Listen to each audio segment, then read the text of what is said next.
Alright students, in the last part we have discussed exercise 3.1, 3.2 and 3.3. Now we are going to discuss about exercise 3.4 and 3.5. The first question of exercise 3.4 is solve the pair of equations by substitution method and elimination method. So in the last part we have discussed substitution method. So now we are going to discuss only elimination method. So in elimination method I told you we are eliminating one variable. Okay, so this is our first equation and this is our second equation. In second equation x is having two coefficients, so we multiply the first equation by 2. So if we multiply the equation by 2, we will get 2x plus 2y equals to 10. This will be our third equation. Subtracting the elimination means eliminating the variable, one variable. Subtracting equation 3 from equation 2. So equation 2 में से हम equation 3 को subtract कर रहे हैं. So this is our second equation. इसमें से subtract करना है हमें third equation को. For subtracting, change the sign. This will be cancelled out. Minus 3 and minus 2 will be minus 5y. And minus 10 plus 4 is minus 6. So y becomes minus 6 by minus 5. That will be y is equals to 6 by 5. हमें यहाँ पे y की value मिल गई है. अब हम किसी भी इक्वेशन में इस y की वैल्यू को पुट करके x की वैल्यू निकाल सकते हैं. तो हम फर्स्ट इक्वेशन में पुट कर देते हैं. First equation is putting the value of y in equation first. In equation first, so first equation is x plus y equals to 5. Y is 6 by 5. So जो चीज इधर प्लस हो रही है वो उधर जाके सब्ट्रैक्ट हो जाएगी. डिनोमिनेटर सेम करने के लिए 5 से मल्टीप्लाई कर देंगे. 25 minus 6 by 5. 25 minus 6 is 15 minus 6 कितना होता है? 19 बाय 5. ओके, तो इसी सेम क्वेश्चन को हमें सब्स्टिट्यूशन मेथड से भी फाइंड आउट करना है एक्स एंड वाई की वैल्यू. सब्स्टिट्यूशन मेथड मैंने लास्ट पार्ट में बताया था. किसी भी इक्वेशन से एक्स को वाई के टर्म्स में निकाल के उसे सेकेंड इक्वेशन में पुट करना है and we'll get the answer. So here we have y is equals to 6 by 5 and x is equals to 19 by 5. Let's do the next part. So second and third part are simple. So I'm going to do fourth part. In fourth part, first simplify the equation. This is our first equation and this is our second equation. Simplify the equation. For simplifying the equation, we are multiplying it by 6. So after multiplying it by 6, we'll get 3x plus 3 2 is 6, 2 3 is 2 2 is 4y equals to minus 1 6 is minus 6. So this will be our first equation. Similarly, multiply the equation by 3. If you multiply it by 3, then we'll get 3x minus y equals to 9. So this will be our second equation. So हमें करना क्या है? Elimination में हम eliminate करते हैं, but यहाँ पे हमारे पास जो x के कोफिशिएंट्स है वो सेम है, तो हमें मल्टीप्लाई करने की जरूरत नहीं है. We direct subtract the equations. So subtract equation 2 from equation 1. So equation 1 में से हमें 2 को subtract करना है. Equation 1 is 3x plus 4y equals to minus 6. And our second equation is 3x minus y equals to 9. Change the sign. This will be cancelled out. Plus plus plus. So 5 plus 4 plus 1 5. And minus 6 and minus 9 minus 15. So this will minus 15 by 5, that is minus 3. तो हमारे पास y की value आ गई minus 3. y की value किसी भी equation में substitute कर देते हैं, तो हम यहाँ कर देते हैं इसको putting the value of y in equation 2. So 3x minus y की जगह हम क्या रखेंगे? Minus 3 equals to 9. So 3x plus 3 equals to 9. So 3x equals to 9 minus 3. 3x is equals to 6 and x is equals to 6 by 3. That will become x is equals to 2. So we have x is equals to 2 and y is equals to minus 3. Next is our question number 2. In question number 2 हमें क्या है, word problems दिए हुए हैं and we have to find the solution by elimination method. So eliminate method apply करने के लिए हमें क्या करना है, सबसे पहले इक्वेशन फॉर्म करनी है. तो इक्वेशन मैं फॉर्म करके दूंगी बट सॉल्व आपको करना है एलिमिनेशन मेथड से. ओके, सेम ऐसे करना है जैसे अभी हमने प्रीवियस पार्ट में किया है. So first question is, if we add 1 to the numerator and subtract 1 from the denominator, a fraction reduces to 1. तो let कर लेते हैं कि हमारा न्यूमरेटर 1 है. let the numerator be x and denominator क्या हो जाएगा हमारा y. ओके, तो अकॉर्डिंग टू क्वेश्चन क्या कह रहे हैं वो, अगर हम न्यूमरेटर में 1 ऐड करें एंड डिनोमिनेटर से 1 सब्ट्रैक्ट करें, our fraction becomes 1. Second case में क्या कह रहे हैं वो कि अगर हम ओनली डिनोमिनेटर में 1 ऐड कर रहे हैं तो हमारा फ्रैक्शन आ रहा है 1/2. So this will be our first equation and this will be second equation. थोड़ा और सिंप्लीफाई करने के लिए हम इसको क्रॉस मल्टीप्लाई कर सकते हैं. तो फर्स्ट इक्वेशन को क्रॉस मल्टीप्लाई करेंगे, will get x + 1 is equals to y - 1 and इसको अगर क्रॉस मल्टीप्लाई करेंगे तो ये हो जाएगा हमारा 2x equals to y + 1. Okay, ना उसके बाद हम क्या करेंगे, इक्वेशन में आपको दिख रहा होगा कि y के पास सेम कोफिशिएंट है, तो हम डायरेक्ट सबट्रैक्ट करके इन थर्ड और फोर्थ इक्वेशन को will get the value of x and then putting the value of x in any equation will get y. Next question is second part is, 5 years ago Noori was thrice as old as Sonu. So let the age of Noori be x year. Let the age of Noori be x years and Sonu का क्या हो जाएगा फिर, late कर लेते हैं y years. तो according to question पहले क्या कह रहा है, 5 years ago नूरी की एज कितनी होगी, 5 years ago नूरी की एज होगी x - 5 और सोनू की एज होगी y - 5. वो कह रही है 5 years ago Noori was thrice as old as Sonu, यानी नूरी की जो एज है वो सोनू की एज के 3 टाइम्स है. तो ये हमारी इक्वेशन हो जाएगी 3y - 15. सिंप्लीफाई करने के लिए हम कर सकते हैं ऐसे. So this will be our first equation.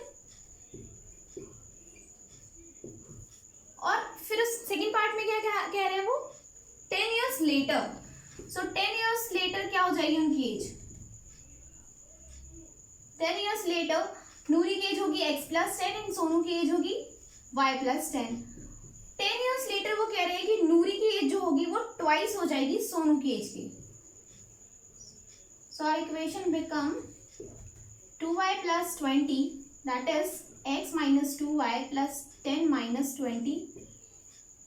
That becomes x - 2y - 10 equals to 0. So ये हमारे पास आ गई सेकेंड इक्वेशन. सो यहाँ फर्स्ट इक्वेशन ये है एंड सेकेंड इक्वेशन ये है. दोनों इक्वेशन में आप देख सकते हैं x के कोफिशिएंट सेम है, तो हम जस्ट सब्ट्रैक्ट कर सकते हैं दोनों इक्वेशन को, x एलिमिनेट हो जाएगा and will get the value of y. After getting the value of y, substitute the value of y in any equation, you will get x. तो हमारा थर्ड पार्ट क्या कह रहा है, the sum of the digits of a 2-digit number is 9. यानी कि कोई भी 2 डिजिट नंबर है, हमारे पास 2 डिजिट का नंबर है जिसका सम 9 है. फॉर एग्जाम्पल अगर हम 45 ले तो 4 + 5 9 होता है. तो ऐसे कोई भी एक नंबर है जिसके 2 डिजिट्स हैं और उनका सम 9 है. Also 9 times this number is twice the number obtained by reversing the order of the digit. Order of the digit का क्या मतलब है, जैसे हमारे पास पहले 45 था, हमने इसको रिवर्स कर दिया, तो रिवर्स करने के बाद 45 क्या हो जाएगा 54. सो हमें क्वेश्चन करते हैं, तो लेट करते हैं कि यूनिट डिजिट x है, let the unit digit be x. अब ये यूनिट डिजिट क्या है, तो कोई भी नंबर है, फॉर एग्जाम्पल 45 ही है, तो this is unit digit and this is tens. ये टेंस प्लेस पे है और ये यूनिट प्लेस पे है, तो this is unit digit and this is tens. Okay, तो let the unit digit be x and tens digit भी क्या हो जाएगी हमारी y. So according to question, तो फर्स्ट पार्ट में वो क्या कह रहे हैं कि उन दोनों डिजिट्स का सम 9 है, तो x plus y is equals to हो जाएगा 9।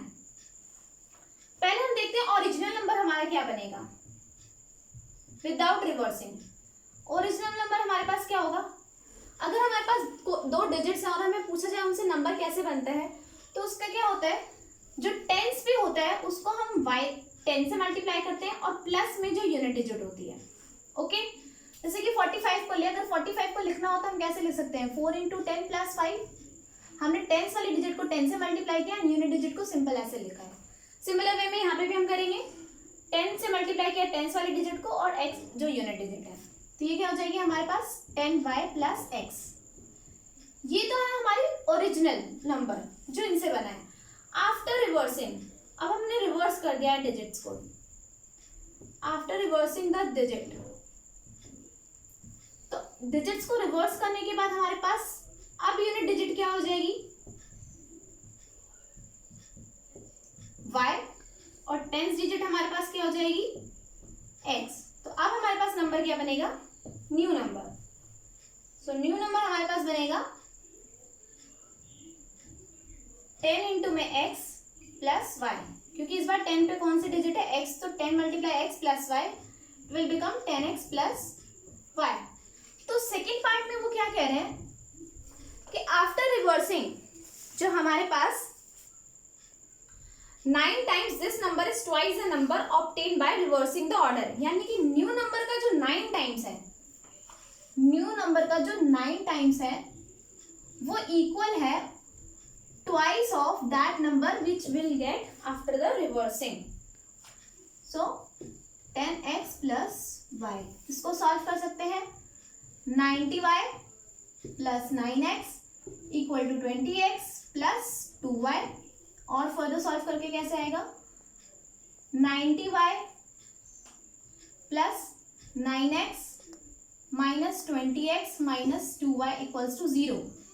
तो ये हमारे पास कितना हो गया, 90y - 2y that is 88y, 20x - 9x that is -11x = 0। Okay, तो ये हमारी क्या हो जाएगी सेकेंड इक्वेशन। फर्स्ट इक्वेशन क्या थी हमारे पास, ये। अब हमें एलिमिनेट करना है। एलिमिनेट करने के लिए सिंपल क्या करना होता है, हमें उनके कोफिशिएंट्स को सेम करना होता है। तो दोनों इक्वेशन में हम देखें, और इस इक्वेशन में अगर हम सेकंड इक्वेशन में देखें तो अभी ये थोड़ा सा रिड्यूस भी हो सकता है। कैसे रिड्यूस हो सकता है, क्योंकि दोनों के कोफिशिएंट 11 के मल्टीपल हैं, तो हम 11 से डिवाइड कर देते हैं। So we get 8y - x = 0। तो इसको मान लेते हैं हम third equation. So third equation और फर्स्ट इक्वेशन में हमें एलिमिनेट करना है। तो एलिमिनेट के लिए सिंपल है बिल्कुल, यहाँ पे भी x का कोफिशिएंट 1 है, इधर भी x का कोफिशिएंट 1 है। दोनों इक्वेशन को सबट्रैक्ट कर देंगे, x कैंसिल आउट हो जाएगा एंड y की वैल्यू मिल जाएगी। उस y की वैल्यू को वापस हम किसी भी फर्स्ट या फिर थर्ड इक्वेशन में सब्स्टिट्यूट कर देंगे, will get the value of x। Okay, next part is Meena went to a bank to withdraw ₹2000। She asked the cashier to give her ₹50 and ₹100 notes only. Meena got 25 notes in all. Find how many notes of ₹50 and ₹100 she received. तो let कर लेते हैं, let the number of 100 rupees note x है और number of ₹50 कितने हैं, y है। तो अकॉर्डिंग टू क्वेश्चन वो कह रहे हैं कि उसके पास टोटल कितने नोट्स हैं, 25। तो x + y = क्या हो जाएगा हमारे पास, 25।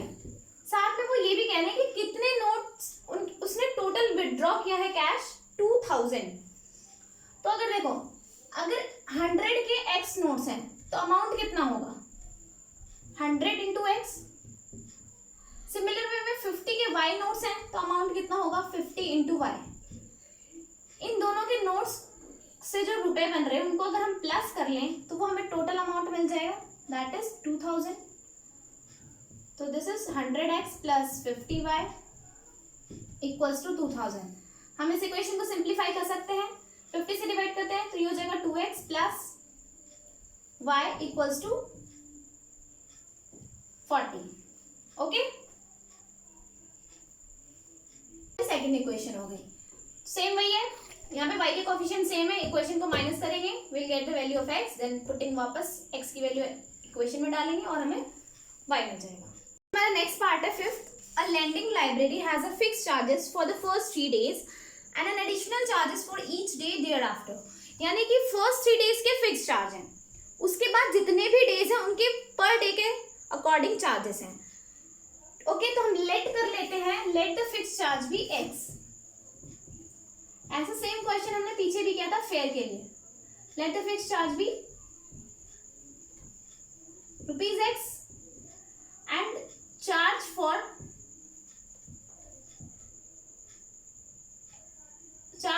ईच डे आफ्टर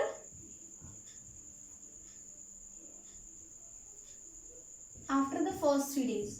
ओके, तो फर्स्ट 3 days के बाद जो ईच डे के लिए चार्ज है वो हम मान लिया ₹y है। तो अकॉर्डिंग टू क्वेश्चन क्या कह रहा है, वो क्वेश्चन में कह रहा है Sarita paid ₹227 for a book kept for 7 days। अगर 7 days है तो फर्स्ट 3 days के लिए तो x होगा, बाकी 7 में से कितने डेज हुए, 4।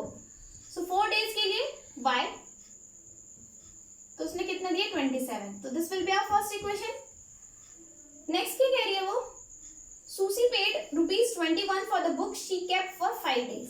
5 days है तो 3 days में से अगर हम 5 days में से 3 माइनस कर दे तो we'll get 2। So 2y is equals to 21। This is also a simple equation of x coefficient same है, eliminate कर देंगे easily and then we'll get the value of y and after that substitute करके x की value निकालेंगे। तो ये हमारा 3.4 था exercise. Thank you so much guys। If you have any queries, please ask।